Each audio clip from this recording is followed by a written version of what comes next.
और इधर बिपरजॉय तूफान के राजस्थान पहुंचने के बाद वहां के हालात बहुत खराब हो चुके हैं। जालोर जिले में बाढ़ जैसे हालात बन गए। राजस्थान में तूफान की दस्तक के साथ ही तेज हवाओं के साथ भीषण बारिश होने लगी, जिससे राजस्थान के कई इलाकों में बाढ़ जैसे हालात बन गए। जालोर जिले में सड़कों पर पानी भर गया, जिससे लोगों को मुश्किलों का सामना करना पड़ा। साथ ही नदियों में उफान आने की वजह से भीनमाल और सांचौर कस्बों के बीच संपर्क टूट गया।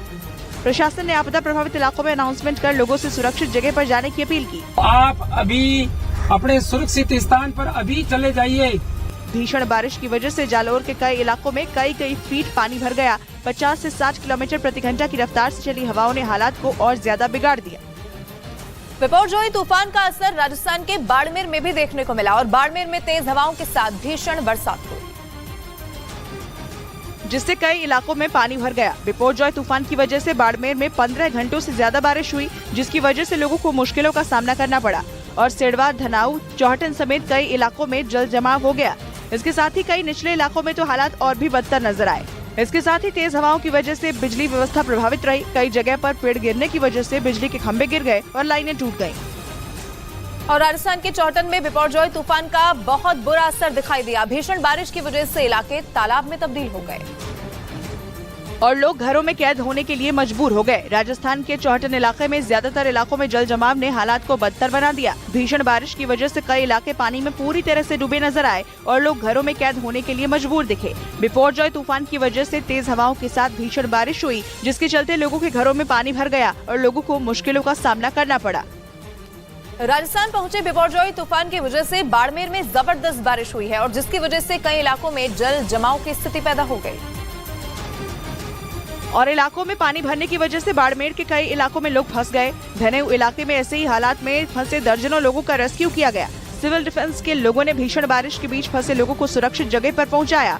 भीषण बारिश की वजह से कई इलाके टापू की तरह नजर आए और वहां कई फीट तक पानी भर गया। ऐसे इलाकों में सिविल डिफेंस के लोगों ने अभियान चलाकर लोगों को सुरक्षित जगह भेजा। और इधर बिपरजॉय तूफान ने अब बाड़मेर जिले में भी रौद्र रूप दिखाना शुरू कर दिया है। चौहटन कस्बे में लगातार हो रही बारिश की वजह से 3 से 4 फीट तक पानी भर गया है। कई घरों के अंदर पानी घुसने से लोगों को काफी परेशानी का सामना करना पड़ रहा है।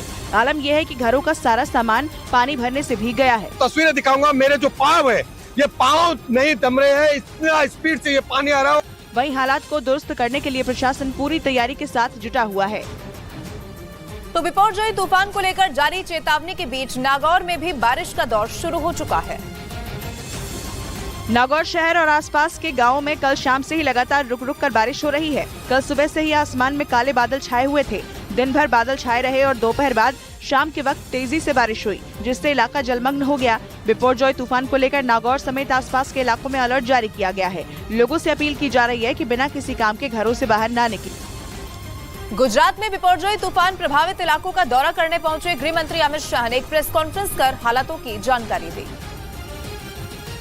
और इससे पहले उन्होंने बिपरजॉय तूफान से सबसे ज्यादा प्रभावित कच्छ का हवाई दौरा किया और इस दौरान उन्होंने मांडवी के अस्पताल में घायलों से मुलाकात भी की।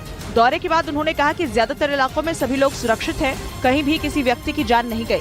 सफलता के साथ बिपरजॉय का सामना किया है। बिपरजॉय तूफान के टकराने के बाद गुजरात में 140 किलोमीटर प्रति घंटा की रफ्तार से चली हवाओं की वजह से गुजरात में 234 मवेशियों की जान चली गई, जबकि 47 लोग घायल हुए। केंद्रीय गृह मंत्री अमित शाह ने बिपरजॉय तूफान का सामना कर चुके गुजरात के मुख्यमंत्री से लेकर आपदा प्रभावित इलाकों के प्रधानों का भी आभार व्यक्त किया। साथ ही उन्होंने उन संस्थाओं के सहयोग का भी धन्यवाद दिया जिन्होंने मुश्किल वक्त में लोगों की मदद की और उन्होंने बिपरजॉय तूफान से प्रभावित किसानों से भी मुलाकात की। अमित शाह आपदा प्रभावित इलाकों का दौरा करने के लिए गुजरात पहुंचे थे। इस दौरान उन्होंने दावा किया कि बिपरजॉय जैसे भयंकर तूफान के गुजरात से टकराने के बाद भी हालात संतोषजनक रहे। इतने बड़े संकट में से कम नुकसान के साथ गुजरात की जनता को बाहर निकाला गया है। आपदा प्रभावित इलाकों के दौरे के दौरान अमित शाह अस्पताल में भर्ती घायलों से मिले। साथ ही उन्होंने रिलीफ कैंप का भी दौरा किया और रेस्क्यू टीम से मुलाकात की। गुजरात में बिपरजॉय तूफान की वजह से सबसे ज्यादा नुकसान बिजली विभाग को पहुंचा है। आपदा प्रभावित इलाकों का दौरा करने के बाद केंद्रीय गृह मंत्री अमित शाह ने हालात सामान्य करने की कोशिशों पर जोर दिया। क्योंकि बिपरजॉय तूफान की वजह से गुजरात में कई हजार बिजली के खंभे टूट गए और बिजली की लाइनों को बड़ा नुकसान पहुंचा, जिसकी वजह से कच्छ सौराष्ट्र में सैकड़ों गांवों में बिजली नहीं है और वहां सबसे बड़ी किल्लत पीने के पानी की है। अमित शाह ने इन मुश्किल हालातों को सामान्य करने पर जोर दिया। 20 तारीख की शाम तक सभी गांवों में बिजली रिस्टोर कर देना। उन्होंने बताया कि आपदा प्रभावित लोगों को जल्द से जल्द उनके घरों तक पहुंचाने की कोशिशें जारी हैं और उम्मीद जताई कि अगले 2 दिन में सभी को उनके घरों तक पहुंचा दिया जाएगा। और प्रधानमंत्री नरेंद्र मोदी आज मन की बात करेंगे। प्रधानमंत्री नरेंद्र मोदी के मन की बात का ये 102वां एपिसोड होगा। आमतौर पर महीने के आखिरी रविवार को टेलीकास्ट होने वाला ये शो इस बार 1 हफ्ते पहले प्रसारित हो रहा है। प्रधानमंत्री नरेंद्र मोदी के मन की बात कार्यक्रम में इस बार रामपुर की करीब 2000 मुस्लिम महिलाएं भी नजर आएंगी। रामपुर की मुस्लिम महिलाओं से प्रधानमंत्री नरेंद्र मोदी अपने मन की बात करेंगे। प्रधानमंत्री के इस कार्यक्रम को लेकर मुस्लिम महिलाएं बहुत उत्साहित हैं।